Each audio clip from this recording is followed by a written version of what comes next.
This is the Action Cast, the only podcast that would never wear black silk underwear. And now, our feature presentation.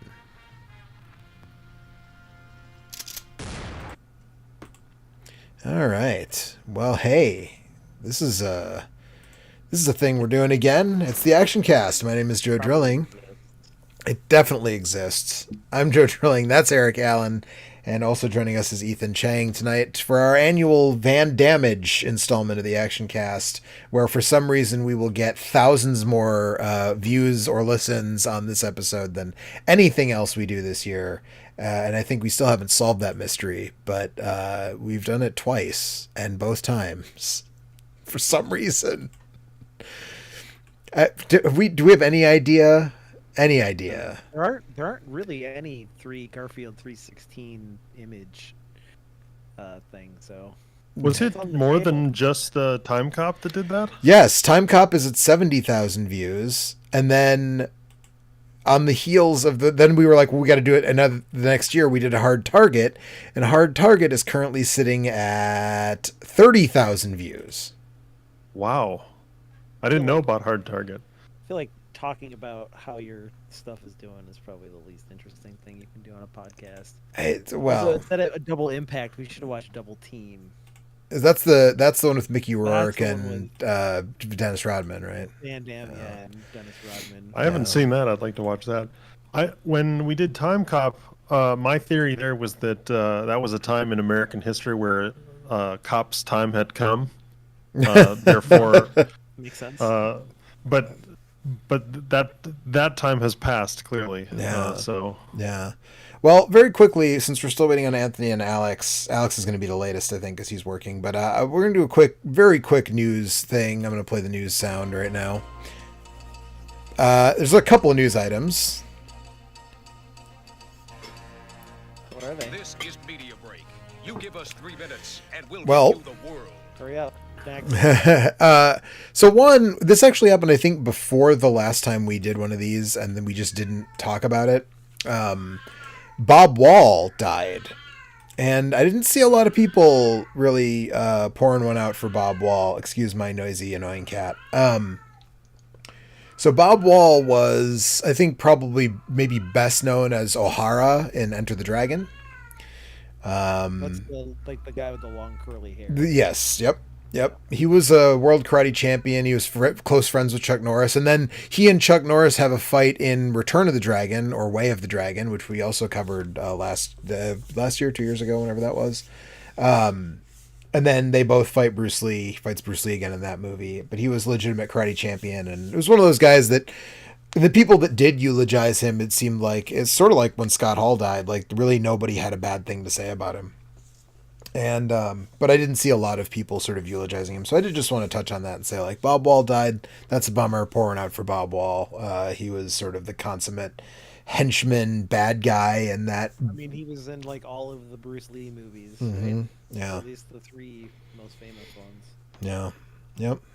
And, he actually fills a very similar role to Bolo Young, who we'll be talking about tonight, in terms of just sort of being like, not a super recognizable actor in terms of like someone that you would know by name unless you're into action movies. But, you know, again, a legit martial artist, multiple time karate champion in various, this was in the years before MMA was a thing and they just had karate tournaments. You know, he won a number of them and was a proficient, martial artist and stuntman and fight coordinator and blah, blah, blah. So pouring out for Bob Wall. I guess it would be very shocking if anyone listening to this had an experience of where their first time seeing Bob Wall and the first time seeing Bolo Young were not the same movie. Yeah, right. I actually think no, I did see Enter the Dragon before I saw Bloodsport, but I was going to say I might have seen Bloodsport, but thinking on it, I saw Enter the Dragon at a very young age, actually, on cable. Which that's the thing that I find interesting. I was thinking about this the other day, and I don't remember what movie it was that I either saw an ad for or was watching or skipped past. It was They Live. I went to see They Live at my local nonprofit theater over the weekend, and I was like, how, like, the first time I saw They Live was on cable. After, I think it was just after an episode of Nitro when I was in high school. Like, Nitro ended and they went right into They Live, probably because Piper was on the roster, or what, whatever it was. But like, how do people now discover those kinds of movies, right? Because like now, when like I watch TNT every week for Rampage and TBS for Dynamite, and like it's all huge popular, it's like Marvel movies and DC movies and Jurassic World and like big recent action movies that like all the cable stations play pretty consistently now. And like I discovered so many movies, a lot of movies we've talked about on this podcast going back to the original run of the Action Cast that I discovered from cable, just like channel surfing. And I mean, now you just find out about it on the internet, right? I suppose you're into movies, you go to a forum and somebody says, "Hey, you should check out whatever." Weird, Yeah, how do you think like Sharknado?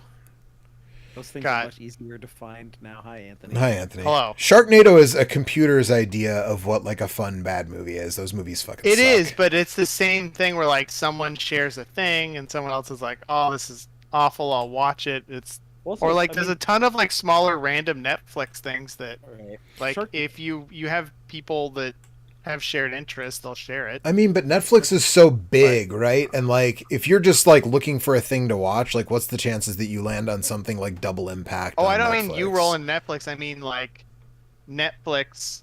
Something like this is on something of that caliber is on Netflix, and one of your buddies is like, "Hey, I watched this thing last night," and that's how you find out about it. Well, yeah, but that. Same way. I guess I don't know how the original buddy does though. Internet forums. This is a theological question now. Twitter and all that stuff. Yeah, I suppose, but there's that. I guess to me, that's like people told me about movies before the internet. Like they were just people I knew in real life. That's different than like you're home on a Friday night and you have nothing to do and you're channel surfing and I mean, yeah, but there's a lot of like garbage that wasn't fun to watch on all those channels. Also, that's true. For every Enter the Dragon or Army of Darkness you would randomly stumble across at 11 o'clock on a Friday night, there was a mountain of horrible garbage that was not worth your hour and a half, right? Yeah, I mean that's true. That's true. I don't think it's that different. And in some ways, it's way easier to find some of that stuff. Like the Legend of Ricky O, which we covered in the Ghost of Action Cast Past, right? Mm-hmm. Which is an incredible movie. I heard about that, and it was years and years before I was able to finally track it down on like a torrent site. Yeah.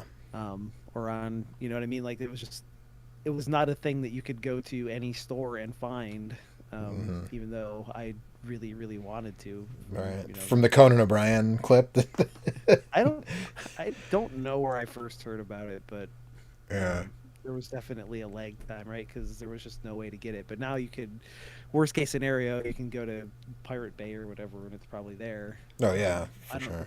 It might be. I don't know if that's on that particular one is on a streamer anywhere. It's probably on Tubi actually. Yeah, there's just so much stuff on. I don't like that they insert commercials, and they also seem like they don't. There's nobody like deciding where the commercial goes in every movie, so it just will randomly start in the middle of a scene, which drives me nuts. But the fact they have so many movies and they're free is like pretty cool. One of the things that Peacock does pretty well is, especially if you're watching an old TV show or like a wrestling thing, like they'll use the natural breaks for their ad breaks. Yeah. And, like whatever algorithm they have is pretty good at that. But yeah, I think it detects the amount of darkness. I think I've heard that somewhere, like on those old TV broadcasts, because they fade out and then they're dark for a certain number of frames. Like that's how it knows where to put that in. I believe. I could be wrong about that, but I think I heard that somewhere.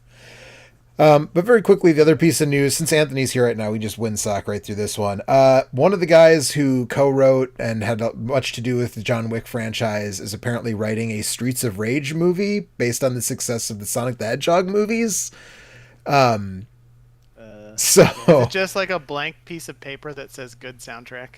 I mean, it should be, you know. I mean, I don't like. I saw people saying like I saw someone make a joke about like similar to the Sonic thing of like, oh, they're gonna show like early footage and everyone will hate it, and then they'll get someone who knows what they're doing. And I was like, yeah, but like, I think Derek Kolstad is like if you're looking for a movie about people getting punched in the face, it's hard to find someone who knows who is like better equipped than Derek Kolstad, right? Like, I mean, Gareth Evans, I guess, would be like, you know. I mean, I don't even know what a Streets of Rage movie is. I mean, it looks like people punching people on the streets of rage. I guess. I mean, I don't know what else. Like, what else would it be? You put And then one of the street toughs, I don't know, whistles or whatever, and a police car rolls up a block behind, and fires a salvo of rockets at some other toughs. Mm-hmm. So Yeah. who plays Axel? Who plays Blaze? Who plays? Boy, that's a good question. I mean, These characters, do they even Bam have for lore both. in like the American instruction books? very Like, little, is- very little lore. But yes, there is some. There is some. They're cops who quit because the police force was too corrupt, and so they become vigilantes to take out Mr. X's syndicate because Mr. X owns the cops, basically. Who plays Skate? Right. Is the cops? I think like Wesley Snipes is now too old to play Adam, but like that's like you feel like if you had 20 years ago Wesley Snipes or 25 years ago Wesley Snipes, like that's who you'd want to play Adam. And like who do you like? Does Dave Bautista play Max? Is that that seems like a you I don't know. have high hopes for this. I mean, I don't have hopes that it'll actually happen. This is one of those things where it's like I just saw a thing recently. Listen, the Halo TV show came out. The Halo TV, and I heard it's fucking terrible. I haven't watched any of it, but I heard it's really bad. Weird. I But have Paramount, so I could theoretically watch it. just same. But I don't think I will. But I mean, it's like there was recently a thing about. Oh no! Like we're Bill Skarsgård is gonna be the Crow. We're really doing it this time. Really, this time for sure, Rocky. And I'm just like, well, this fucking Crow remake has been in development hell for like half the time that's elapsed since the original movie came out, and nothing has come of it. I straight up don't believe you're ever going to make another Crow movie. And I kind of feel the same way about this. Like, it seems like, oh, this is like an interesting thing, and they're getting this guy who did, one of the John Wick, who was involved with the John Wick trilogy to write the screenplay. But I kind of feel like this is not a movie that we'll ever see. Honestly, I would be shocked. It's like remember when John Woo was going to make a Metroid movie? Do you guys remember that? No. Yeah, that was a thing for a minute. John Woo was going to make a Metroid movie, and I was like, "There's no fucking way that ever happens." And then it didn't. And I feel like this is the same thing. It's not John gonna Woo's happen. coming back, right? He's making something. He's got Is he? something in the works for Netflix or something, I think. That could be interesting. I didn't see Red Cliff, but I think Bryce liked it, and I feel like he's made one more movie since then. But his Hong Kong movies were always better than his American movies, so that his Metroid movie probably wouldn't have. I mean, I'm glad that John Woo's Metroid never happened. That's all I'll say about that. I know this is like, I mean, obviously has nothing to do with why these movies get made, but like there is already a Metroid movie. It's like It's called movie, Alien. Yeah, it's called Alien, and there is already a Streets of Rage movie. It's every '80s action movie. Right. I saw Scott Sharkey posted a thing today that was like, why did they make this movie? It already exists. And he posted a picture of the poster from Streets of Fire. Yeah. Yeah. And I was like, wait, but hear me out. What if we can get a Yuzo Koshiro remix of Going Nowhere Fast? Koshiro, like rescore Death Wish or something, and then that's all we need. There you go. So speaking of two people walking around and beating people up, we were talking about Double Impact this month. It's two impacts. Two The impacts. rise of one. Yeah, two impacts, both from Jean-Claude Van Damme, who plays twins in this movie. There are some interesting special effects. Not as funny as if Danny DeVito was one of them. Fair enough. Make that same joke. Yeah. Fair enough.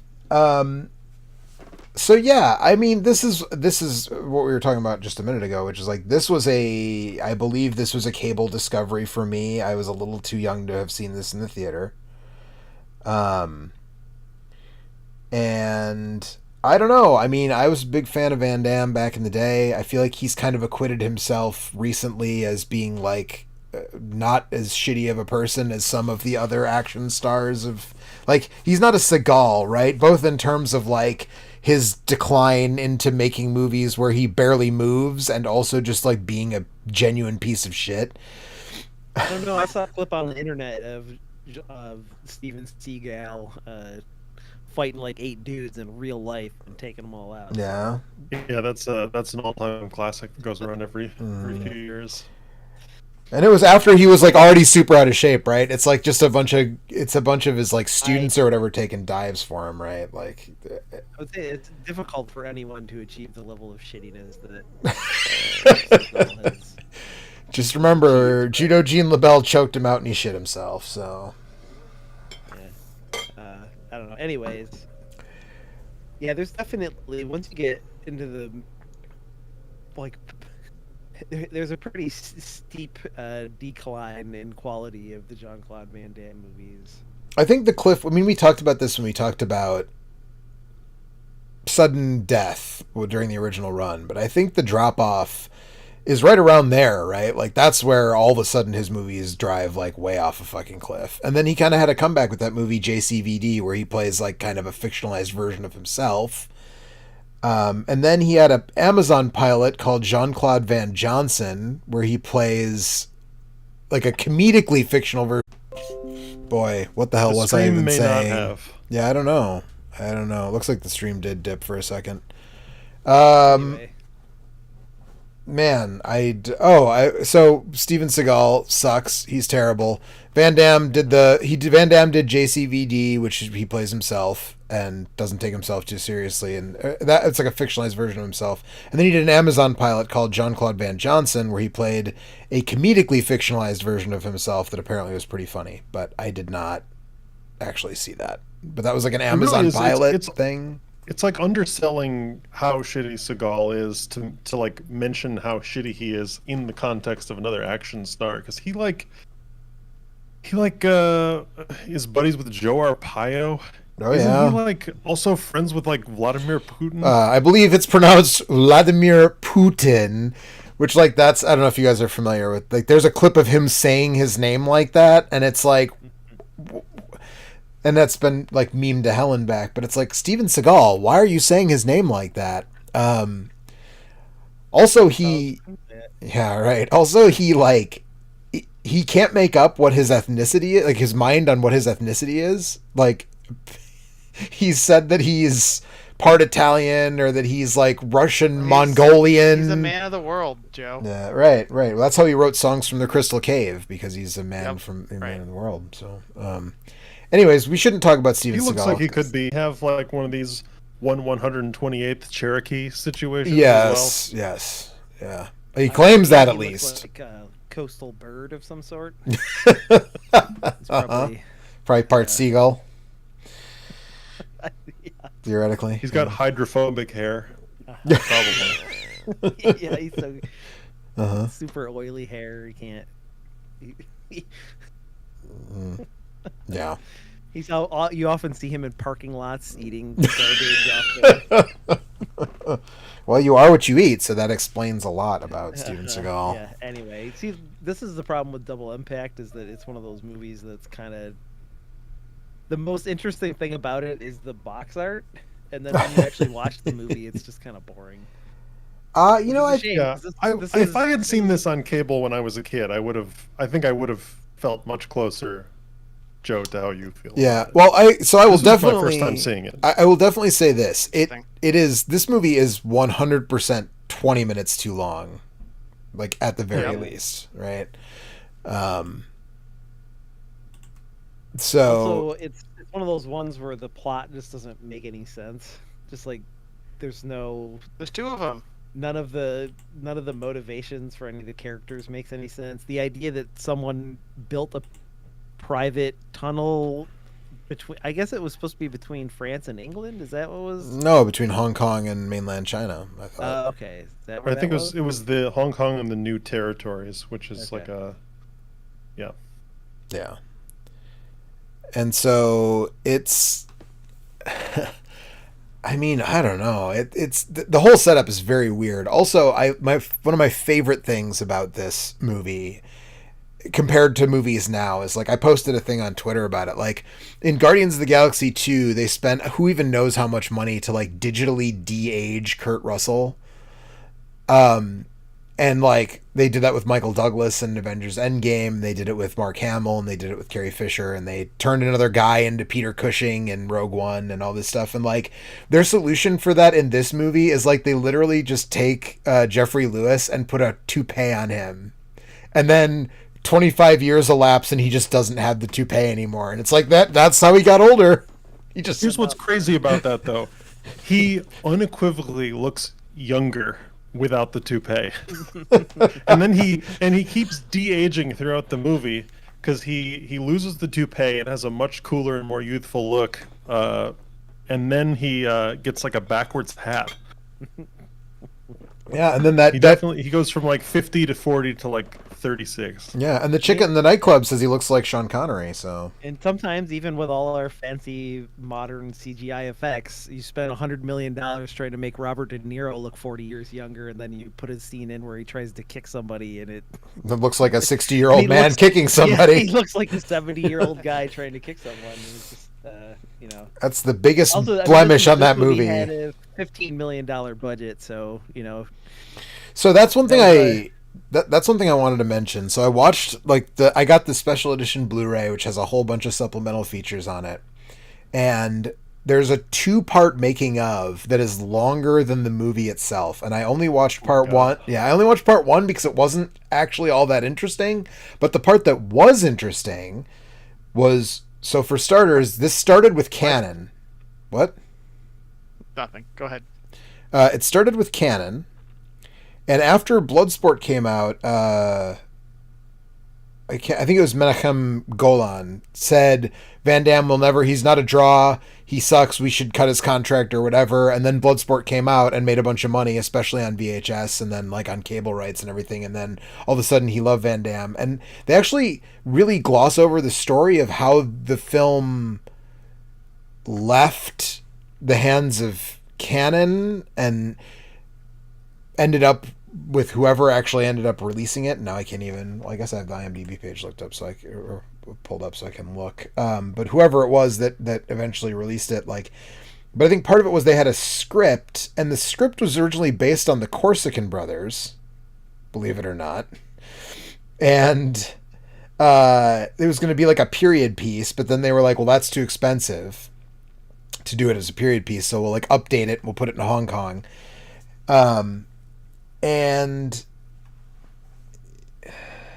let's see, Stone Group Pictures and Vision International are the ones who ended up producing it. And I'm sure it was distributed by someone big, but whoever the distributor was, Universal or whoever, they thought that Stone Cold, starring Brian Bosworth, was going to be the big hit, and so they took a bunch of money out of this movie and put it into that movie, which, however you feel about this movie, fucking Stone Cold starring Brian Bosworth is 1,000,000 times worse than this movie. Well, I think it's a million on the times action worse. cast. I think it's 1,000,000 times worse in a way that tips it into a more interesting direction than this movie. Although I haven't seen it in like 15 years, so I could have that wrong. one amazing scene in the convenience store at the very least. Yes. It also has Lance Henriksen threatening to skin a man with a knife dipped in shit, which is A+ material. Lance Henriksen always up for whatever. But that's just, it's wild that they were like, no, like Jean-Claude Van Damme, whatever, like this ex-football player who played 3 seasons for the Seahawks, he's where the money is. Like, he's the movie star. Listen, everybody thought that of Brian Bosworth for a hot minute there. Did everybody really? It seemed like it. He was everywhere, man. He was just on a wrestling Yeah. thing you and I watched not too long That's ago. true. He was. He was like a hot ticket item for, well, like I said, for a couple of years, and then Not so much. yeah. Um, And then it turned out he wasn't even good at football, let alone acting or being a professional personal appearance person or any of that other stuff. So. yeah, right. But yeah, this movie clocks in at an hour and 50 minutes, and I just feel like for a movie about twins kicking people in the face, Yeah, this needed to be under 90. This needed to be like an 85-minute. it Yeah. needs... It's an 85-minute premise, and we got almost double that, which is way too much. Like the I mean, drunk... that is how long the premise, like, that's how long the script can carry a movie. Right. Like the drunk sex hallucination, like, is so weird. Arguably the best part of the movie.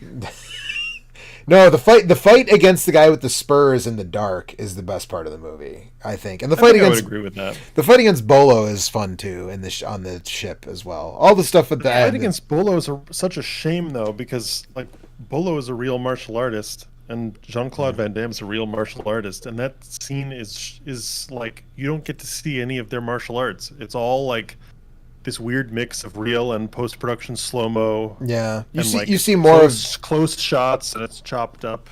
Yeah, you see more of it when he's fighting the Spurs guy, Peter Malota, who was one of the fight coordinators as well on this, who is also a real martial artist.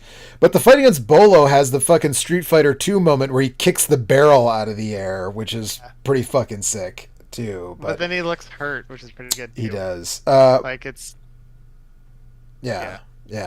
But we're getting ahead of ourselves, I think, a little bit here. I don't know that this is one that demands like a point-by-point plot breakdown, because as we sort of were saying, like, there isn't really much of a plot. Like, the basic setup is that it's I guess what it would be 1966, and this rich English couple has built this tunnel that goes from Hong Kong to...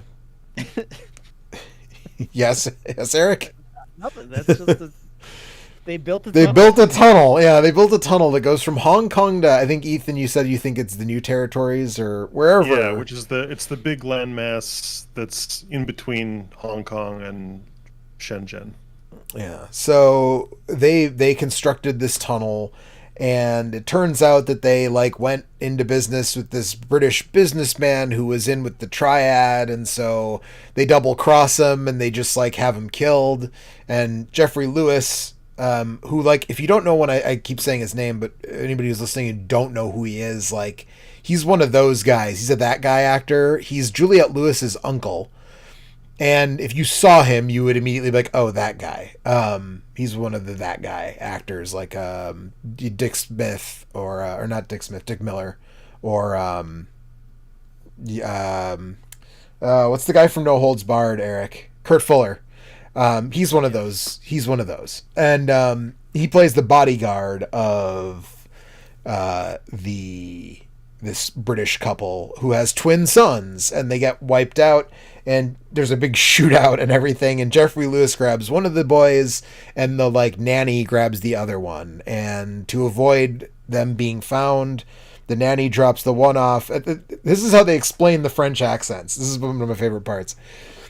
The nanny drops one of the babies off at an orphanage run by an order of French nuns in Hong Kong, because that makes a lot of sense.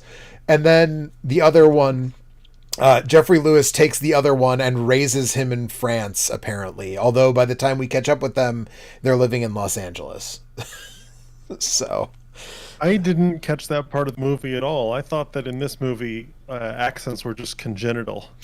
Yeah, I mean, it kind of seems that way, right? But no, they actually say that. So when she drops the baby at the orphanage, you wouldn't notice it unless you were looking. Because I was like, why does he have why do they both have French accents? So I was like, I was keyed in on trying to figure it out. And the orphanage, like all the signage and everything is French orphanage. is in French. Yeah. A furfinage. Yeah, Furfinage. Well, I enjoyed the movie Orphanage. more thinking that it took place in an alternate reality, so I think that that should be removed from the movie. Like, I don't want an explanation for that, just like I don't want to know why Cyberdyne made the T-800 sound Austrian. Right. Well, that's Better fair. not to know. That's fair enough. So Or maybe this is Jean-Claude Van. Maybe they're not twins. There's like some kind of like half man, half machine. That's good at like, No, it's like universes have collided. yeah, Maybe yeah. it's him from another timeline. Also, hello. could be. Hi, Alex. Who's this? Oh, Yeah, it's Anthony. Yeah, yeah, it's me from the other timeline. that's right. Exactly. That's- Yeah. You Yeah, guys have the same we just accent. talked about this. You've Yeah, got exactly. like buzzed hair, and I've got like. I've got slick A back s- hair a and similar singing. haircut. Yeah. Oh, my Which myself. one of us? Which one of us has the like black silk underwear? You, and then I call Definitely you me. like an offensive. Yeah, you sure do. Multiple times. Yeah. Sure do. Because quote unquote, I'm the hero. Yeah, right. He's the dark one. Well, yeah, he's Yeah, not. but, He's not. He actually has a. He's like the only character in this movie that has an arc. Actually, is that Van Damme, the scruffy Van Jerky Damme, Yeah, is the only one who has a character arc in this whole movie. What is that arc? Like, I was gonna say jerky. Van He's Damme. he's a self-absorbed like criminal smuggler asshole at the beginning, and by the end he is He's Han Solo. basically he's basically Han Solo. by pretty the much. end, he's a jealous asshole, and he gets drunk and like hits his No, girlfriend. no, the very end. And then kills a bunch of guys. Listen, Alex, if you were in a relationship and you got so drunk that you hallucinated your girlfriend having an affair with your twin brother that you just met, you know, you might also get violent. You can't, you don't know. You have to put Yeah, yourself that's true. in I gotta walk Yeah. through his shoes. The- I gotta drink so much that I go blind and hallucinate or whatever. The lighting in the sex hallucination though is like A plus lighting in the sex hallucination. It feels like Oh, yeah. that was just lifted out of like a Skinamax soft porn and dropped into the middle of this action movie. I think the other Jean-Claude also has an evolution, which is that he goes from like kind of basically a normal guy, like maybe kind of like a prima donna doof, but normal guy, to a normal guy who is just able to casually murder machine. do murder, yes, Yeah, and like fair not enough. care at all. And I'm not sure that he ever cares about that. Fair enough. Yeah. Yeah, so they get put back together by, and I don't even remember like what's the inciting incident that has Jeffrey Lewis decide like no, like now I'm going to take you to Hong Kong and we're going to do this thing. It's just like he just decided it was time. 25 years. Somebody like call him or something. It's something very like everything in this movie. It's like one thing that happens that's super tangential, and they're like the bare minimum needed to move the story forward. You know what I mean? It's like one. It's I feel like it's just a phone call. The brothers have turned Yeah. 25, so that means one of them at least will be able to rent a car from the airport. That's true. Accurate. Yeah, so I don't even remember what like, and I didn't take a note that said like this is the thing, but so the American Van Damme runs like a dance studio and dojo. I guess just like a fitness center, right? Basically, I don't know. It's like a gym in LA, which is funny because when they go to Hong Kong, Jeffrey Lewis is like, "Oh, this is like whatever bullshit tiddlywinks compared to this tunnel that you own in Hong Kong." And it's like, "Man, you got like a full-size gym in Los Angeles. I bet you're making a shitload of money. What are you talking about? Like just stay in LA and run this thing." And then like there's this whole through line that you guys already kind of touched on of like the LA Van Damme being sort of like pegged as like a sissy or like effeminate or whatever. And it starts with a guy in like a pastel pink karate gi acting Yeah. like This is great. Keep going. Oh, I want to weigh in on how great this opening sequence is. So Van Damme is in like a unitard because he's doing like a dance class or like a stretching thing with these like an aerobics class with these women in a different part of the fitness center. And then he goes down to the karate class, and one of the karate students I must stress, a pastel pink gi insults the masculinity of Van Damme because he's wearing, a spandex unitard. And, like, that's, like, a thing that happens in this movie. And then he decides he's going to try to, like, beat him up because, like, oh, look at you. Which also, by the way, the spandex outfit that Van Damme is wearing makes it extremely clear just how buff he is. So, like, I don't know why you would pick a fight with this dude. He's also, like, 6 inches taller than this, like, little cranky Australian guy.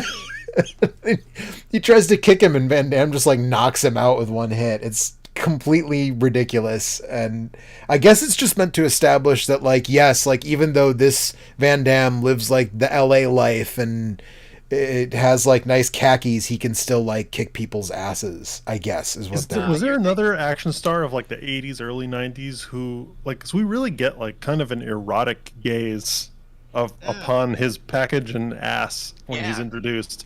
I can't every one of his movies has that. Every one of his movies, but no one else's, right? You just nailed it, which is that this opening gauntlet checks all the boxes of what's a scene in a Van Damme, what's a scene that's in every Van Damme movie. Does the splits. One, he does the splits. 2, like, gratuitous ass and, like, package shot. 3, some dude picks a fight with him and then he just completely and utterly demolishes him just to establish how much of a badass he is. And it's like all of it's there in like 1 minute. Mm-hmm. Like 1 minute. So then it happens so fast. You're like, where the fuck oh, and number 4, all the ladies want to fuck him when he's doing the, like, stretching stuff. It's just literally a bunch of shots of women looking at him going like, ooh. So I was gonna save this for a little bit later, but in 1991, all the ladies did want to fuck him, and he won the MTV Movie Award for Most Desirable Male in 1991. Wow. Which is interesting because he was also up for this movie was I can't remember if it was maybe it was like not even nominated. I emailed you guys about it, but like Best Picture. Best Oscars, right? Yeah, right. This exactly. I mean, what else would have come out in 91 that would have been worth that? No, but it was like best action sequence in the MTV Movie Awards as well. And like I think here we go. It wasn't even nominated. This movie wasn't even nominated for best action sequence, and the film that won was the James Woods Michael J. Fox buddy cop comedy that I think very few people remember called The Hard Way. That won best action sequence, and it's not even really that much of an action movie if I remember correctly, but it's been a really long time since I've seen it. What about the sequence? Boy, I guess it didn't stand out to me enough to remember it. I mean, I saw like the thing on IMDb said it was there's like a shootout at the end, and that was what won. So, but I don't remember the shootout, so couldn't have been that good, right? I suppose. But he was voted most desirable male. Questioning the credibility of the 1991 MTV Movie Awards. I mean, I would hate. I would hate. Dare you, sir? I would hate to limit it to just 1991. But they're voted on, right? And so, like, all the ladies did want to fuck Van Damme. Yeah, I think so. They're voted by the fan vote. So all the ladies did want to fuck Van Damme in 1991. This is my point. It doesn't matter. I feel like it's like a thing that's almost like contractually in his things, which is like all of my movies, you have to. The women, they want to. He's the super French now. The women, they want to fuck me. You know, like. Nailed it. Got it. That was a great. He puts I can't do an actual Van Damme like accent. I mean, allegedly he can crack a walnut with his butt cheeks. So you know, if I could do that with my ass, I would want to show it off too. That's the thing that I'm gonna need to see to believe. Okay. Yeah, not me. Not me. Somebody tells me they can do that. I'm like, I'm part of the religion. Find a walnut. He definitely can do that. Yeah. Fucking prove it. Yeah. Nope. No proof necessary. Anthony just takes it on faith. Yeah, I do. This is central to faith. Like, he doesn't have to prove it. Give me the butt walnut or shut up. You can't disprove the existence of God, and you can't disprove that Jean-Claude Van Damme can crack a nut with his butt cheeks. Exactly. I mean, I don't know. I'm watching a Facebook video that he posted where he claims he can still do it. and I don't know if he actually does it in this. It doesn't seem to do it in this video. He's just like working out, so that's false advertising, JCVD. But he claims he can do it. So So can I. Yeah, well, Frank Dukes Yeah. claimed that he won an underground 19 whatever. that man is so incredibly full of shit. That's spectacular. I almost feel like we need to redo Bloodsport just so we can talk about what a piece of shit Frank Dukes is. The real Frank Dukes. We should just do Kickboxer instead. Yeah, we should. Which is We should. basically The same like movie. a cornier version of Bloodsport. Yeah. So we have to talk about the black silk underwear scene. I think that's necessary because what's funny is that I don't know how we got it in our minds, but as like kids, like pre-adolescent or whatever, adolescent, preteens, my friends and I got it in our heads that silk underwear was some sort of extremely cool thing that extremely cool guys wore, and so somehow we all like sought out. Was it from watching Double Impact? It might have been, honestly. Although the movie does not make it seem like an especially cool thing to do. But, I mean, she's impressed, I guess. I mean, so here's the thing. I don't know a lot about silk. I've never owned a piece of silk clothing. Does silk, is it breathable? Not The really. most important thing for me in a pair of underwear is that, like, it breathes and that it doesn't get swampy down there. And I feel like silk would just, like, soak that shit up, and then I'd, like, take a step and, like, wring, like, all the ball sweat out of the bottom of it That's- would run down my leg. I think that's probably true. That's probably. I mean, it's I been don't so know. long since I've owned a pair of silk underwear because eventually I realized that no, I don't actually want to wear silk underwear. But you know, I don't know how we got that. It could have been from this movie, but yeah. So his brother's girlfriend sees him, and this is before he knows he has a twin brother. And she like beckons him to the back of this bar, which is his bar, his brother's bar. And he goes back there to the back room of this bar, and she is extremely forward and just starts like taking his pants off. And I mean, it's the twin of her boyfriend. that's so. true. That is true. Well, It's not he's looking cheating good. if He it's got a the same haircut. guy. He's not smoking. He's got nice underwear. Yeah. And she's going for it. And then of course the other brother, the one that is her boyfriend, shows up and headbutts Van Damme headbutts himself and knocks himself out. And he immediately, as we mentioned earlier, throws out a homophobic slur about the kind of person who wears black silk underwear. And they have a weird conversation where like neither brother wants to acknowledge that they clearly look exactly the same and that they clearly are twin brothers, which is a very odd scene to have because they very clearly are twin brothers. And Jeffrey Lewis kind of explains the whole thing, and then like they can try to convince him like, okay, so Alex is the Hong Kong brother. He's like a smuggler and a kind of like a low-level criminal and owns this bar, and then Chad is the one from Trying to LA. get better. Right. Is he actually at this point though? I don't know. But they try to convince him. He seems kind of unmoved, and then for According to this article, silk underwear, because of the fine threads, is quite breathable and not prone to being swampy, but it's just very expensive. So Oh, there you go. on this list of the top 10 underwear fabrics, it's number 8, mostly because of cost. Okay. So Oh, fair just- enough. just What's in case number you were one? wondering. Lead. Cotton, Cotton. because it's cheap and And it breathes. yeah. All right. Well, But you don't want to wear cotton when you're going out in the woods, because cotton, if it gets wet, it doesn't dry, and then you can get cold. Then so, you get swamp wanna- crotch. yeah, like a synthetic You get- blend for that. You get trench dick if you Yeah, have wet cotton underwear. So, I totally lost my train of thought. You don't say. Yeah, I do say. So as with everything in this movie, with no motivation whatsoever, Chad and his uncle Frank, who's not his uncle, Jeffrey Lewis, they go on like a smuggling... Rules to live by. Overall, choose natural fabrics. Change your underwear every day. Thanks, Dad. Go commando at night to air out the moisture.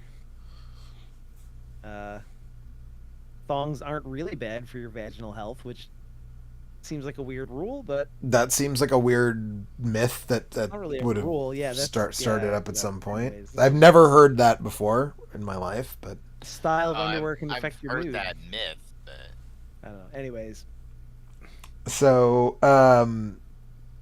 yeah, for no reason they just go like do a crime with Alex. Where he's like selling Mercedes or Jaguars or whatever to cigarettes. Well, yes, also those, but the cigarettes are in a car. I know. Mercedes, that's a Mercedes, and or two Mercedes that he's selling to because they don't get those kind of cars in China.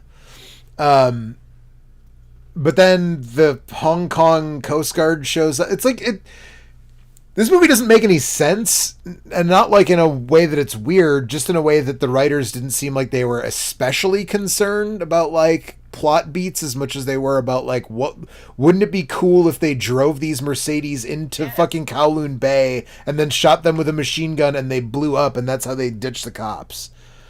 And the answer is yes. You understand, yeah. Yeah. Oh no, I'm not saying I don't understand that. I'm just saying I don't understand the attempt at a plot progression in this none. movie. What plot does this movie have? Well, that's what I'm trying to explain, but I'm struggling, as you can tell. So, It was cool to see the cars fall into the water though, because it wasn't CGI. yeah, right. I mean, that's the thing about like a lot of the movies that we watch that are older is like there's just a lot of cool stuff that isn't CGI that would be done that way now. Although I guess I don't know about the environmental impact of driving two cars into Kowloon Bay and like, do they fish them out afterwards Probably, or okay. like? Nothing's alive in there anymore. Fair enough. Possibly because of this movie. Well, maybe. Also, at one point, Jeffrey Lewis says, "Let's quit flogging the log here," which is not a term for masturbation that I was familiar with, apart from this movie, but I guess it works. It is now. I've heard that. Yeah. Yeah. So what's better, flogging the log from Double Impact or jerking the gherkin from Out for Justice? Gherkin the Gherkin. Okay. Yeah, I'm gonna have to. What kind agree with of Alex. like question is that? It's a similar question to "You got the balls?" apparently, Yeah, you got flog the the bread. log comes from the movie Grease. So, Really? according to Urban Dictionary, which is never wrong. Never wrong. I don't like Grease very much, so I don't remember. I mean, I've seen it, but I don't remember that. But so then all of a sudden, now again, plot, whatever. Alex is in on like getting revenge on the Triad Boss, and first. Doesn't L.A. Van Damme gets beat up by Bolo Young, right? That happens and get like left in a shipping container because they think he's Hong Kong Van Damme. We're like halfway through the movie already. It's a long movie, but there's no plot. Yeah, Yeah, right, that's what exactly, I'm saying. Like, exactly. So That scene has a really great henchman in it. which So one? like, there's like one like super buff white dude. The one with the He's Spurs. like, what? The one with the Spurs. I don't think it's the Spurs guy. Is it the one who gets wasted later in the nightclub scene? He's got like a slick back ponytail. That guy? Is that the one you're thinking No, of? he doesn't have a ponytail. Maybe he does in that scene, not in this one though. If you watch the scene, like when he's in the shipping container, he's like standing directly behind the boss. He's like weirdly buff, and he's wearing like a black trench coat, like a raincoat. I don't know. Anyways, he looks fucking weird. Yeah. I like him. Legit. This is also a scene where Bolo destroys Van Damme's nads. Yep, he sure does. And that's hard to come back from, you know. If you're in a fight and someone just fucking like crushes your nuts, that's fucking fight's over. Somewhere in here, there's Wait. like a 20-minute scene of Jean-Claude Van Damme just like riding on a boat. I mean, I feel like there's like a couple They go back and forth to that island. Yeah. Hang out on a boat a lot. Apparently, that island is like a resort destination now. That's one of the other very few interesting things I got from the making of thing that I watched was like that island you wouldn't recognize it at all the way it is now. I mean, after all those mercenaries showed up and shot it all to hell, and Yeah, I like that the Triad just has like a private army apparently. Like, yeah, so they go and then like there's a scene where they go and try to like disrupt the operation of the Triad. They like blow some shit up and there's a bunch of really weird stuff that it's one of those things like there's all these kind of action movie tropes about like what looks cool or sounds cool but doesn't make any sense. And there's a moment where Hong Kong Van Damme pulls the slide on his semi-automatic pistol for no reason. Like, you mean Jean-Claude Van Damme? yes, that's what I mean. Yes. Like when you load a pistol like that, usually like the slide kicks back when the chamber's empty, right? Or when the clip is out. You put a new clip in, and then when the slide goes forward, it loads the first bullet into the chamber. So he must have not chambered around, so he pulls the slide on it right before he shoots somebody, which for someone who's like a kind of career criminal street tough, you would think that he would know to chamber around like earlier than right before he shoots somebody, but it's Why just are you applying logic to this? because I think it's stupid. I think you're stupid for thinking that it's anything other than them just trying to be like, that was cool. Well, right, that's what I'm saying. But what I'm saying is it's like it's not. No, Alex, that things that aren't realistic aren't cool.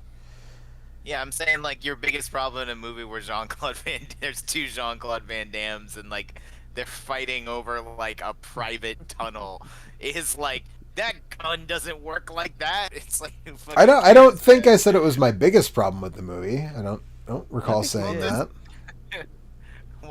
Why anyway, never mind. I think Keep going. maybe my biggest problem is that after that he rolls on the ground like sideways while firing two guns as if Now that you want to know something that they think looks cool in action movies but doesn't. Yeah, We're talking. right, exactly. This scene in particular is rife with things that they think look cool in action movies and doesn't.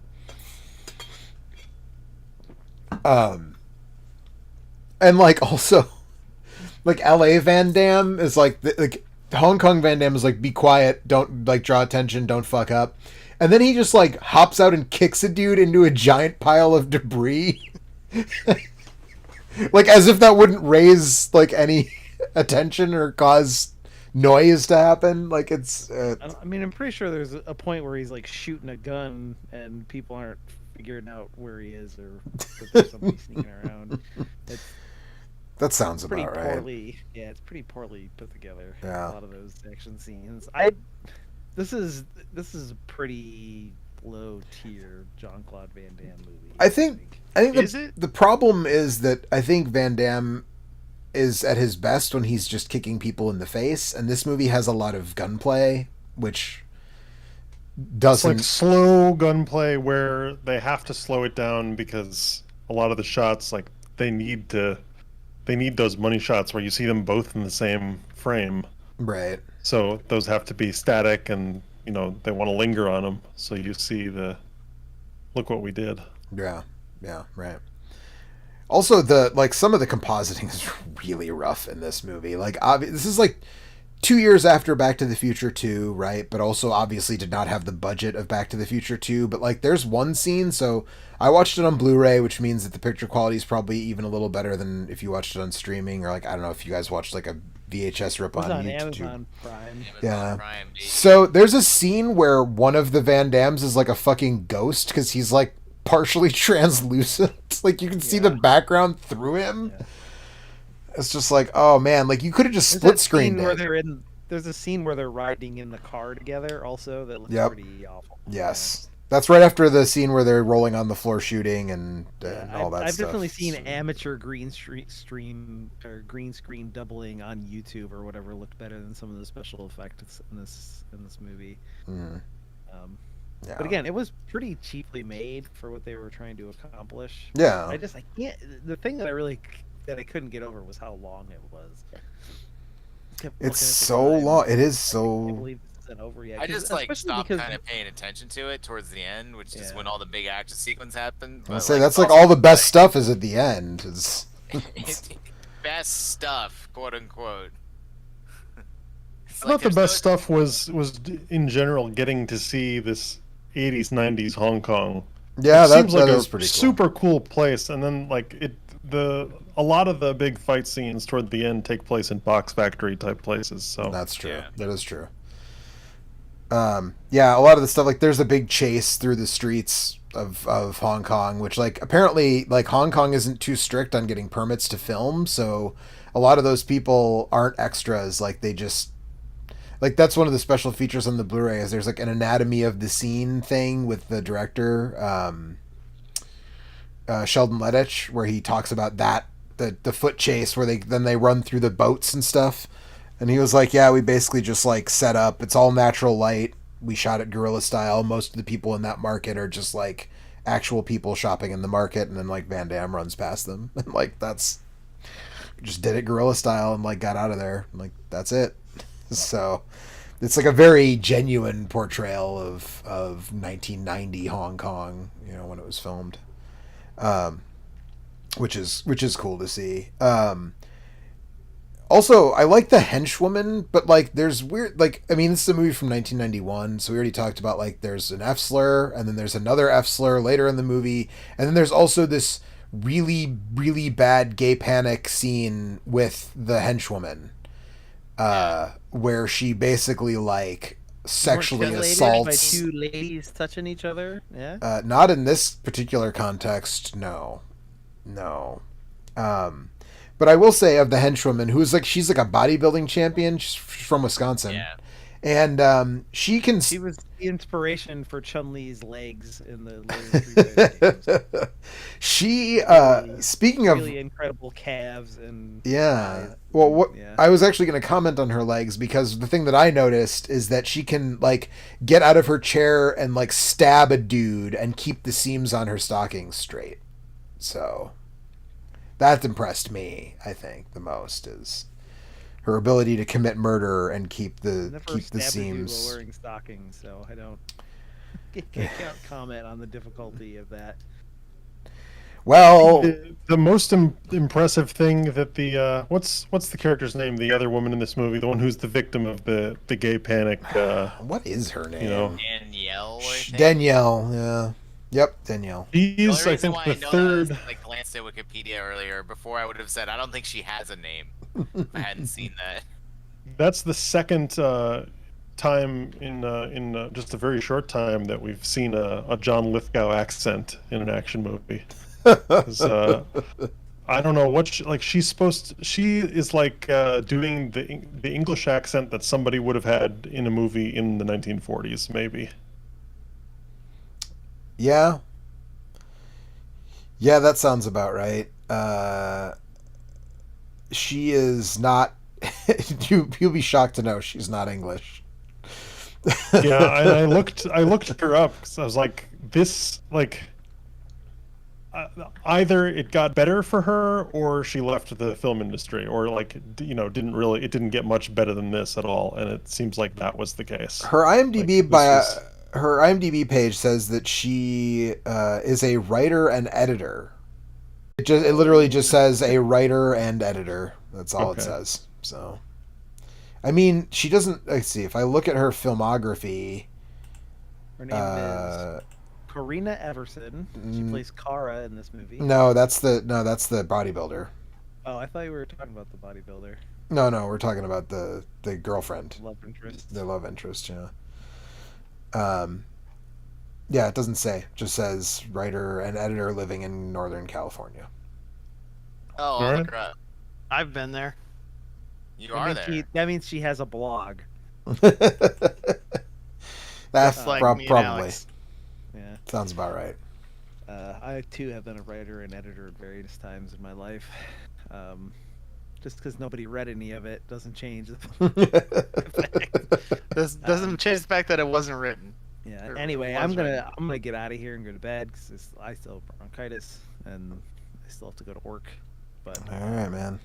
But you I love this want to movie. say this. No, I did not enjoy this movie. We should do a more fun Jean-Claude Van Damme. The most fun thing about this movie is the concept. Actually, watching it is kind of a chore, which is a real bummer because it should be. I mean, there's two Jean-Claude Van Dammes, so it should be double the splits, double the fun. But Yeah, there's So only here's the what one happened split. though is if you wired the Jean-Claude Van Dammes in series, then you would have gotten the goodness of two Jean-Claudes. But these ones are wired in parallel, so it's like half a Van Damme, is the effective load. So I mean, that's science. yeah, Jean-Claude Van Damme and Mr. Lights. they should have been fraternal twins, is what that means. Yeah. All right, Danny DeVito. Identical fraternal twins. Exactly. But yeah, I don't know. Next time I say we do like Kickboxer or Cyborg or Cyborg is also a tough. There's a lot of downtime in dare you. Cyborg. How dare you? It's an Albert Payan classic. There's always the Universal Soldier that we almost Yeah. did for this, which I've never seen. The Universal Soldier has Dolph Lundgren calling everybody fucking traitors and wearing an ear necklace. Universal Soldier at some No, point? we did one of the sequels where Scott Adkins punches a bowling ball, which that movie, that's a fucking weird movie, but that movie rules because Scott Adkins punches a bowling ball. But no, we never did the original, so we could go back to that at some point.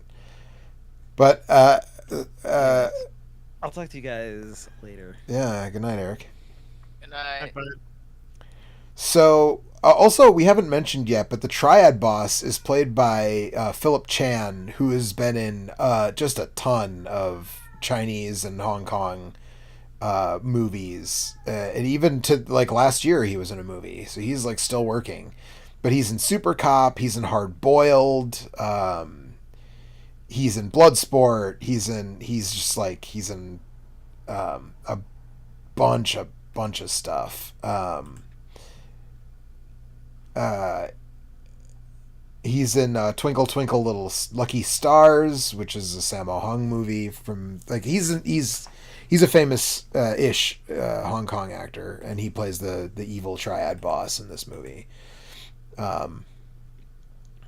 He's another that guy. He's I feel another like. yeah, he is. He's another that guy for We sure. watch these kind of movies, anyways. Yep. Yep. Yeah, so I don't know. I mean, I kind of feel like we can just sort of like push through like the highlights, I guess, at this point. Basically, like they eventually they well Yeah, no, I was gonna say, what else is there? the dude that's gonna see that you guys let me down. There's a scene where a dude slits a guy's throat by kicking him with a spur. All right. oh, that is pretty good. Yeah. Yeah, that's pretty good. You're right. The guy's hair also really, really good. Yeah. And there's also a really good throat chop in the nightclub scene where they blow up the nightclub with the they bring cases of cognac, which is not cognac but explosives, and they blow up this nightclub that's owned by the Triad. And in that scene, one of the Van Dammes does a really A+ throat chop on someone, which is excellent. And then, of course, there's we already touched on the like sex hallucination, and then that gives us the motivation to have a Van Damme on Van Damme fight, which I think is the only reason that scene is in there. Although I also know that distributors sometimes ask for like more boobs in a movie, less blood, more boobs, and so it's possible that the distributor wanted boobs in the movie, and that's why the weird, awkward sex hallucination is in there in part, but definitely in part to give us a Van Damme versus Van Damme. You'd think fight. it would have been easier just to have them fight first before they knew who each other were. Yeah, I mean, I guess they felt like You they don't were. want it to happen too early. Yeah, right. Exactly. I guess, but I don't know. It's in with this kind of effects. It's like, I mean, it's obviously just a double, and so it. Excuse me. It just doesn't feel like as impactful because it's clearly a double. I think that the Jet Li versus Jet Li fight at the end of the one is, like a kind of a more convincing guy fighting himself fight, and also Yula is nobody's bitch. So Yeah, we know that. yeah, no, so but yeah, and then like the end is just like they stuffed all the good action beats into the end of this movie. I think like All there's the quote unquote good. I really like the fight he has with the guy with the spurs, where it's clearly meant to be in the dark, but obviously if you show a fight in the dark, like you can't see anything, so they light it in like a pretty. It just kind of looks like he's in a void, like in a black void with the spurs guy. Who It again reminded was- me of my memory of the trailer of Jim Cotta. Doesn't that have some kind of like weird studio? Yeah. I mean, I'll just have to look at the trailer for Jim Cotta to confirm such a thing. I'll have to look at your memory of the trailer. Yeah. I haven't seen that trailer in a good 5 or 6 years probably. So that's how it looked to me in my mind's eye. That is a movie that I feel like we have to cover at some point, just because. I'm surprised that I assumed that you guys did that. No, we've I never. feel like done it was Jim one of the Cotta. ones that was on the list, and then we didn't. It's been talked about before. Yeah, for sure. That and Pentathlon, which is similar in that it involves an athlete becoming a traditional athlete becoming like an action hero. I thought the fight with Chekhov's giant mechanical gears was pretty good. Yeah. Really good sound effects Yes. for the crush. Yes. Yeah. Yeah. Absolutely. I mean, and both of the bad guys get it pretty good, right? Like the British bad guy gets squished by a giant crate. He dies in like a Looney Tunes sequence where like Van Damme gets pushed off a thing and then like he just stands under a shipping crate and then Van Damme's behind him driving the thing that has the shipping crate on it. Yep. Like how did? All right. Well, the fact that the British bad guy thinks that like water is just like it's like a video game, like he fell in the water, so he must be dead. Like, Yeah, man. and then like gets out to like look and be like, whoa, and then, he gets squished. And then Zhang gets his arm crushed in the gears, which does absolutely have like A+ sound effects. And then when he gets tossed off the stunt fall is also great, where he gets thrown off the crane.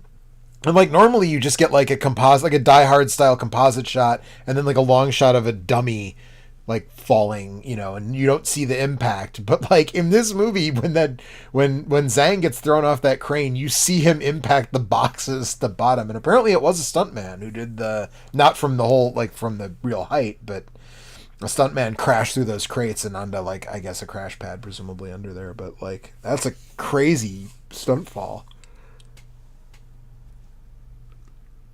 And then I feel like what I want is a sequel to this movie where no, hear me out, Alex, hear me out. I want a sequel to this movie, but it's a legal drama where they're trying to they have to go to probate and figure out how to get the tunnel put back in their names, and then they argue about if they get it 50-50 or what happens with the tunnel. That's what I want. So And that's why you don't make movies, Joe. Uh-huh.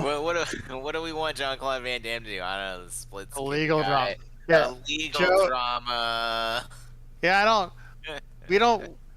The problem is we want him to kick stuff, and instead there's too much gunplay. Anyways, let's put him in a legal drama.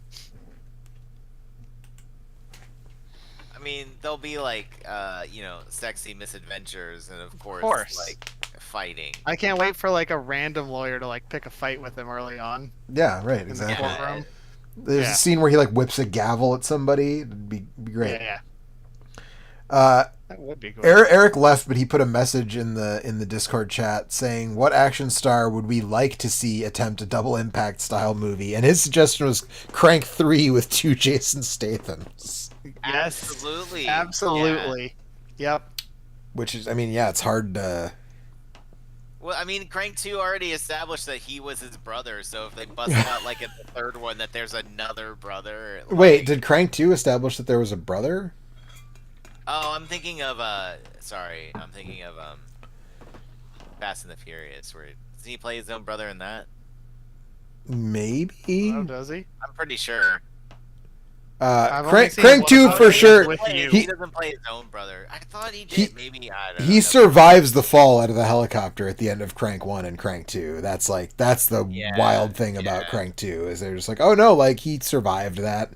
Like, yeah, you're right. I'm just misremembering. I like my own. Oh, I think it was like at one point, like many years ago when we were doing the show originally, we were talking about something where it was like they were like shipping around like some treatment for some movie where Jason Statham played his own brother, and maybe that didn't happen, but in my brain it did. All right, never mind. I'm just disappointed now. Sorry, carry on. Yeah. So I don't know. I think, I mean, out of modern there aren't that many modern action stars, right? It's no. like. They don't need to do it anymore. They just have CG and like, yeah, here's another fucking Marvel movie. Yeah, I mean it's like Keanu Reeves, and like Iko Uwais, and Jason Statham. And I think that's the modern, and like on a lower level, Scott Adkins. Actually, you know what? Scott Adkins feels like the perfect person for that. I would watch a movie where Scott Adkins plays twins. And I mean, he already did a Hard Target 2, which has absolutely nothing to do with Hard Target 1, but is still like pretty fun. But I would watch a movie where Scott Adkins plays twins. I saw an article recently that was making the rounds of people being like, "Man, you really like everybody really needs to watch Ninja 2: Shadow of a Tear." And I was like, "Man, I've been saying this shit for years. Everybody needs to watch Ninja 2: Shadow of a Tear, where Scott Adkins fights Sho Kosugi's son, Kane Kosugi, at the end of the movie, and it's totally awesome. But I would watch Scott Adkins play his own twin brother, absolutely. Yep.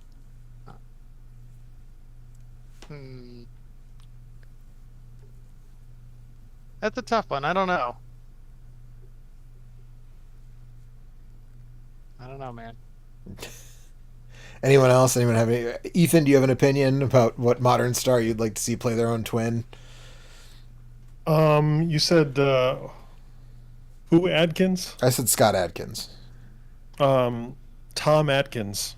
He's still alive, right? He is still alive. Yeah, but absolutely. Like old Tom, like Tom Atkins now, like 80-year-old Tom Atkins, a renaissance. Yeah.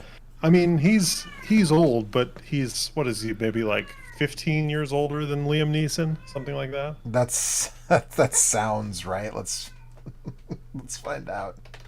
I saw a video today of Ric Flair taking bumps and doing the slap, so I think Tom Atkins can do it. Ric Flair, I think, is considerably younger than Tom Atkins. Oh. Who are we? Oh, he's born in 1935. Whoops. Mm-hmm. Maybe not. Yeah. Maybe let him enjoy his retirement. No, bring him back. Yeah, he was born in 35, so that makes him, what, 87? Yep, Alex got it. Yeah, Liam Neeson is 17. Going over. Liam Neeson is 17 years younger Okay. than All right. Tom Atkins. Liam Neeson is also too old to make movies where he fights people, like, to start with, and he's been doing that for like a decade. Yeah, he'll be 70. He'll be 70 this year, Liam Neeson. So. Well, I guess I take it back. What about how's Bolo looking these days? You know, he was just in something more recently than I would have guessed, but he's also pretty old. I mean, he was in a Bruce Lee movie, so. Yeah. Let's see. 75 years old. 46. So 1946. So. Yeah, he's 76 years old. Just I'm turned only 76 interested in this February. movie with actors 70 and above. Yeah, only Is that good? septuagenarians only in this twin. Yes. Well, the problem is like what modern action star, like there are no, like you said, there are no modern action stars. It's like, do we want to see like Timothy Chalamet like do his, you know what I mean? No, but that's like who's in movies. Jason right? Momoa. Like, Tom Holland. No. No. Like there's no act. You don't need to be. We've talked about this many times where it's like they used to pick people who like could do martial arts to be or whatever, or were Arnold Schwarzenegger. You know what I mean? Like imposing physically, right? Like they would pick those people to be in movies because in action movies because it's like look at this fucking guy, and look what they can do, right? But then it's like at a certain point that stopped being relevant, and it's like, well, we'll just pick the actor and then build the movie around that. Right, but I think well, there's no one now who I would want to see is what I'm trying to say. not even Keanu. You would want to see No. Keanu play his own twin brother. What about Jason Momoa? Let's say Jason Momoa. No, I don't want to see that. I barely want to see one Jason Momoa. I want to see two of that guy. Forget it. What's the point of like? I what if agree there's- with you. What was there two Aquamans, bro? like, Tom Cruise, two Tom Cruises. Tom why Cruise would I playing want to his see son. two? I definitely don't even want to see one Tom Cruise. Why do I want to see two Tom Cruise? I mean, I don't know, man. The Mission Impossible movies have been pretty consistently entertaining. I think, like even to the most recent one, they're still pretty fun. And they don't if you Really, the insist. second one? I'm sorry, the second one. Yeah. The most recent one was not the second one. I've got No, an idea. You said they were consistent. I said pretty consistently, which I think Okay. allows for one falter, which is in fact the second one. Okay, I'm just making sure. All right. I think what we need is a movie with twin Steven Seagals now. Like made today. He's probably already made that movie. He makes like 2 movies a year at this point, so. Steven Seagal is Twins 2. Let's see. Twins also. Oh my god, Steven Seagal is allegedly in pre-production on Above the Law 2, reprising his role as Nico Toscani. Jesus Christ. Let me know when he finds out about Bobby Lupo. I know that's a different movie, but like. 1, 2, 3, 4, 5, 6, 7. You guys know he made 7 movies in 2016? Sure. Jesus Christ. Look, man, cocaine's expensive. Yeah, I mean, that's true. I didn't know that, but I feel like I knew that. That makes sense. He made 4 in 2009. He made 4 fucking movies. He just churns out the garbage, doesn't he? Like, Jesus Christ.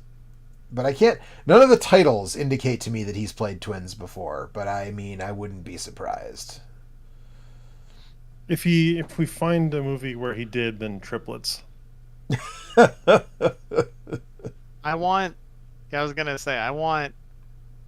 a remake of this movie, but starring Arnold Schwarzenegger and Danny DeVito. That would be pretty good. Yeah. Uh-huh. Has Danny DeVito ever done Danny a movie where DeVito- he's Danny like a DeVito gag action, like a gag action vehicle for Danny DeVito? There's like that, but one step removed in Get Shorty, where he plays the actor who then plays John Travolta in the movie at the end, and has like a giant gun and whatever. Like, but I don't think he's ever actually done it. No, not that I can think of. Also, I am mystified to have just learned that Steven Seagal had his own Reels, as in the channel Reels, Reelz. He had a TV show, a Reels original drama called True Justice that had 27 episodes over 3 seasons, apparently. Is that the one where he was a deputy or whatever? It was like a reality show? No. Not a reality show, like a scripted drama TV show that he had on Reels from 2010 to 2012. No, you're thinking of Steven Seagal Lawman or whatever the fuck that was called. Two seasons. I'm sorry, but Steven Seagal Lawman or whatever the fuck that was called. That was the one where he like killed the puppy or whatever, right? Like bulldozing someone's house. You don't remember that? Oh, There was I like a do big remember that, scandal yeah. about like he conducted a raid on like a cockfighting ring or something and like killed a dog. Because Weird, a cop wouldn't normally do that. Yeah, it doesn't sound like a cop at all. to restate, Steven Seagal's a piece of shit. And we've talked about him more than Van Damme. I kind of feel like we have. I don't know if that's true. No, I don't think that's true. I also don't care. It's fine. All right, well, But yeah, I don't know. I think so we all, I mean, very clearly agree that this movie is too long, and I think if it lost 20 to 25 minutes, a lot of stuff on There'd be boats, no movie. there would be no movie if you lost 25 minutes of this movie. Like what vital plot points are covered in that you couldn't cut 20 minutes? Nothing in there is no. This isn't a movie. This is just nothing. It doesn't exist. It's just like a void. There's no characters, no plot, nothing happens, but somehow if you cut 20 minutes, it would just be over. I see what you mean, but it's like the reason why I think it feels that way is that this is like it's too competent for its own good. Like if this movie was just a little bit more fucked up, then I think it would have been more enjoyable. Which is why like I have fond memories of. I don't know that I really ever want to see it again, but I have fond memories for sure of Stone Cold. That movie sucks. Yeah, I mean, seeing a movie on Well, cable when you're like 10 years old definitely has an effect for sure. Right? but I'm with Yeah. Joe. I had some fond memories of watching this because it was one of the cable movies I watched. Mhm. Well, I saw this for the first time a week ago, and I forget basically most of it. And when I do remember, I was like, man, this sucks. Yeah, I mean you're right. As I say, you're not When you're totally right, you're wrong. right. You know. Yeah. Van Yeah, Damme so does a you- helicopter basically you had to kick. He be does there. the splits. Whatever. It's Yep, fine. You did have to. There was like some individual things I thought were funny, but like for the most part, it's just kind of like I don't know, man. Like, I kind of like was doing other stuff after a certain point in the movie. Like the first part of the movie, I was watching it, and after a certain point in the runtime, I was just doing other things. Yeah, see, this is what I'm saying. It overstays its welcome, and a lot of that shit just feels like long but- shots of a boat or whatever, and it's just No, like that it's- could go. But Like, that's what I'm saying. There's nothing. There's no movie though. If you cut anything from this movie, there's nothing to cut. It's already just bone. Like you can't cut anything else. that doesn't You can make have less sense. bone. That's like saying this cotton candy is just sugar, but like if this big wad of cotton candy that I have was like 20% smaller, it wouldn't be anything anymore. Like that doesn't make any sense. Like No, what makes sense is that I'm saying this movie sucks. That's what I'm saying. well, that's a different thing than what you were just saying. It's essentially. Look, I'm tired. I've been up since 4:30, and I worked 12 hours. Jesus Christ. So, yeah, I didn't mean to get up at 4:30. That just happened. But anyway, the point is, maybe I'm not making my point super well. However, this movie sucks. I can say that, and then you can all understand that. Yes. I can Okay. understand that. You did not like the movie. Got it. Yeah, and I think He loved it. I think it doesn't suck enough. is my Yeah, complaint. I think that's also true. I mean, I think that's also true. yeah. I mean, I think you're not totally wrong about that. It's in the kind of I noticed that it like style wise it was in kind of like this netherworld in between 80s action movies that are just like completely coasting on the like larger than life personality of the star, like like Arnold or like a 80s Stallone movie or something. Well, I mean Stallone found a way to keep that up like into the 2000s, but Well, That- Schwarzenegger he- probably would have if he wasn't governor of California, right? Like, right, yeah, that's true. But it felt like it felt more like it's from 91, and I feel like if I didn't know when this movie was made, I would have an easier time believing that it came out in like 94 or 95 than I would a couple years before this was made, because it's like a little too measured, a little too. It's like. It's like I was saying, it's not fucked up enough. It's not crazy enough. And part of that is because there's, so many shots where they have to hold things really still for the sake of compositing. But I think it's also just that the style of action movies had kind of changed. And like 90s action movies, like things just kept getting ratcheted up and ratcheted up. And Right. I mean, this movie wouldn't. Sorry, go ahead. I think if this, like, I knew, not that this movie was like a smash success, but like I'd heard of this movie, and I think if a movie, like an action movie of this scale and caliber, came out in the mid '90s, I would not have heard of it, because like the ante had been upped and movies were crazy and the scale had gotten so big. Yeah, well, I mean, his movies were that way too, right? Like he does Hard Target with John Woo, which we talked about last year, which is very good. I like that movie quite a bit. And then he does Street Fighter, which is like not a good movie, but also is like completely fucking bananas. Yeah, you're right. And then he's like Sudden Death, which is Die Hard at a Pittsburgh Penguins game, which is bananas in its own way, but What is that movie again? Yeah, let's do it again. Alex, do you even watch? What? Do you even watch hockey anymore, Alex? Not really. No. Because the Sharks suck ass. Sharks sucked ass for a long time, if you think about it. Fair enough. Even when they were winning, I hated them. Because all they do is disappoint, and that's fine. That's what it is to be a sports fan. That's what it is to be alive, is just suffer endless pain. Right. You doing okay, bud? Yeah. How are things, Alex? Do we need to have an intervention for you? Oh, also, Time Cop, which we've talked about it, but Time Cop is also bananas. It involves like a guy getting pushed into himself and turning into goo. Yeah. I don't have a problem with that. I think that's cool. Yeah. Our bestseller. Yeah.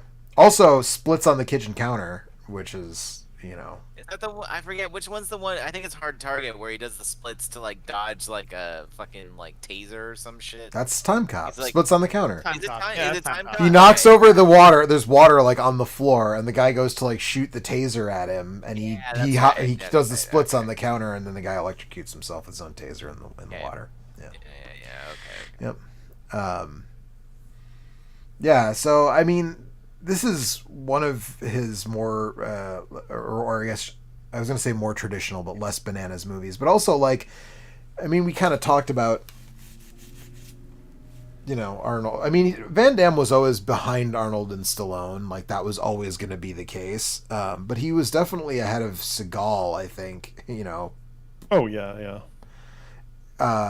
Although this movie has nothing on the level of, anybody got the balls? What about you, Paulie? You got the fucking balls? But that's William Forsythe doing the heavy lifting, on that. So, yeah, I mean, he's got like the kind of effortless charisma that I think, I think in a certain way of looking at things, you could say he's a more charismatic action star than Stallone. Well, but here's the difference, though. When Stallone hits his wheelhouse, he can actually act. Yeah, that's true. Like, Van Damme has... right as well. Yeah, right. Van Damme has, like, 0 performances that get close to Rocky or First Blood. He has never done that. And he probably never will, Yeah. But I think you're probably right in terms of, like, maybe he has a little more raw charisma. But, again, also he's way second place to Arnold in that department, right? Like, he doesn't have... way second place. But it's like the same kind of thing. It's an insult to him to compare. Like, I would make that comparison, and I know the way that comparison would go. I would not really make the comparison to Seagal, which is like, he doesn't deserve that. Right. And that's even if you ignore that Seagal basically deserves to be killed. Like, if you just take Seagal as an action hero, he's still just so bad. Yeah. I mean, he has like how how many watchable movies does Seagal have? Like two. One that is maybe he has one that is genuinely good, which is I mean, I Under had a good Siege. time with which one was Out that for that we Justice. watched? Yeah, I have a great time Yeah, with I Out had for a good Justice. time. But again, Yeah, a lot. that's William Forsythe is doing a lot of the lifting on that as the crazy crackhead, and also like it's just so deeply silly, right? I mean, like he quotes fucking Arthur Miller at the beginning of that movie, right? It's like that movie thinks it's so much better than it is. Like that movie thinks it has something to say, which is part of the enjoyment of that movie. Although it does the shakedown scene in the bar, I do think is genuinely one of the like most kick-ass action movie shakedowns like in film history. And then like Under Siege is like a legitimately good movie, I think largely because of Gary Busey and Tommy Lee Jones. And just because who directed Under Siege? Like I feel like someone competent also directed that movie, which William Shakespeare. Was that Wolfgang Peterson? I it might have making been. that up. Now I have to look because if he went from the Neverending Story to Under Siege, I mean that is just Andrew Davis, Oh, okay. who also directed The Fugitive. Oh, well, So yeah, there you go. And is currently working on a movie called My French Whore. So there you go. I think that's where we have to. Uh-huh. Yeah. Yep. Did you say Hard to Kill? Did I say hard? What about Hard to Kill? Listing Did as you one of his say it? watchable movies. Did you say it? I mean, it's watchable when I'm watching it with you guys in a hotel room at PAX East, and we just keep making that's every Seagal. hard to kill puns. Like I've watched that movie at least once without. I mean, not by myself, but with other people around, and that were not you guys, and it was a good time. Well, yeah, I mean, same idea though, right? It doesn't have to be us specifically, but you know what I mean. Right. But I would argue that's every Seagal movie. I don't know. I think some of them are not improved enough by that experience. Oh no, I agree. Watch. I agree with that. I would say there isn't one that I would watch by myself. I think Under Siege is like Under Siege is that movie, I think, and it might be the only one. So, but again, he's a fucking huge piece of shit. So Right. probably So who shouldn't cares? even really waste the time and effort on that. But yeah, I mean, this movie came out a year after Total Recall, so I mean, in terms of where action movies were going and kind of already were, but like that's also kind of the nature of it, right? Like I mean, Jackie Chan.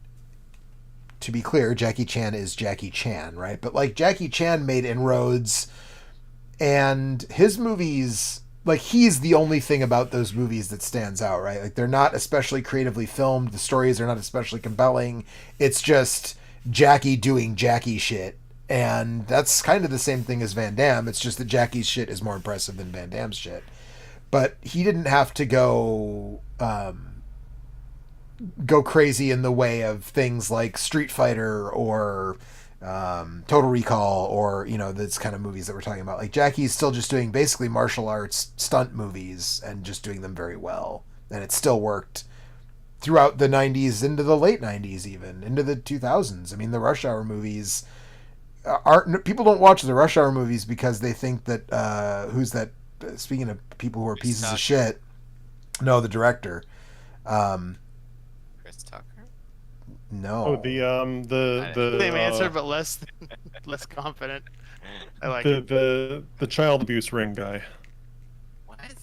No. I'm thinking of somebody else. You're thinking. I think you're thinking of Bryan Singer. Yeah, I'm thinking of Bryan Singer. No. Yeah, I'm thinking of a guy who is just a big dickhead, not like a international criminal.